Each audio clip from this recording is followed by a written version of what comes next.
গল্পটা তন্ময় নামের একটা ছেলের লেখা। আমি আমার বাড়িতে বিকেলে কিছু বাচ্চাদেরকে প্রাইভেট টিউশন পড়াই। গোটা 10 ছেলে পড়ে।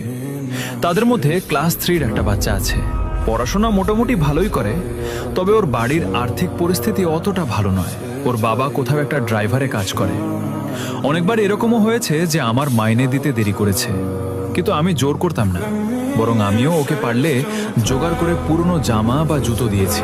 তবে একবার এরকম হয়, টানা 2 মাস আমার মাইনে দেয়নি। আমি প্রথমে কিছু বলিনি, তবে আরও একটা মাস পেরিয়ে যাওয়ার পর আমি ছেলেটাকে বললাম, তোর মাকে বলবি তো কাল সকালে একবার আমার সাথে দেখা করতে। তো সে বলল যে মা তো সকালে কাজে যায়। আমি জিজ্ঞেস করলাম, কি কাজ করে তোর মা? সে বলল, এমনি লোকের বাড়িতে কাজ করে। আমি কিছুক্ষণ চুপচাপ থাকলাম, দিয়ে বললাম, বেশ, তাহলে বিকেলে আসতে বলিস। পরের দিন বিকেলে ওর মা এলো। আমি বললাম যে ওই গাবলুর 3 মাসের মাইনেটা বাকি ছিল, তাই আপনাকে ডেকে পাঠিয়েছিলাম।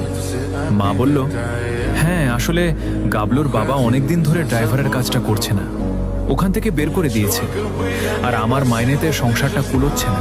তবে আপনি যদি কিছু মনে না করেন, তাহলে যতদিন মাইনেটা দিতে পারছি না, ততদিন আপনার বাড়ির কোনো কাজ থাকলে আমি করে দেব, কিন্তু ওকে বের করবেন না। ও আরেকটা জায়গায় যেখানে টিউশনে পড়তো, সেখানেও মাইনে দিতে পারেনি বলে বের করে দিয়েছে। আমি অনেকক্ষণ চুপ করে দাঁড়িয়েছিলাম, বুঝতে পারছিলাম না কি বলবো।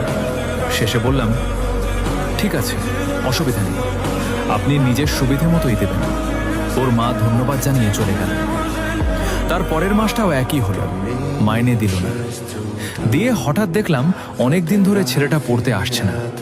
ওর বাড়ি গিয়ে খোঁজ নিলাম, তো জানতে পারলাম ওর মা অসুস্থ ছিল, কিছুদিন আগে মারা গেছে। আমি ওর বাবাকে বলে আসলাম যে ওকে পড়তে পাঠাতে, আর এটাও বললাম যে এবার থেকে আর মাইনে নেব না ওর কাছে। ছেলেটা আবার সপ্তাহখানেক পর থেকে পড়তে আসা শুরু করলো। দিয়ে একদিন পড়া শেষে বাড়ি যাওয়ার সময় আমি ওকে এক জোড়া পুরনো জুতো দিলাম, ওর জন্যই জোগাড় করে রেখেছিলাম। ও কিছুক্ষণ জুতোগুলোর দিকে চুপ করে তাকিয়ে থাকলো, দিয়ে ব্যাগ থেকে একটা চিকচিকি বের করে জুতোগুলো গুটোনো শুরু করলো, আর গুটোতে গুটোতে বলল, মা বলেছিল এবারে যদি তোর ওই স্যারটা কাপড় বা জুতো দেয় পরার জন্য, তো স্যারকে বলবি এবারেরটা অন্য কাউকে দিয়ে দিতে, কারণ মা বলেছিল মাসের শেষে আমাকে নতুন জুতো কিনে দেবে। আমি চুপ করে শুধু শুনলাম। ছেলেটা জুতোগুলো হাতে নিয়ে হেঁটে হেঁটে চলে গেল।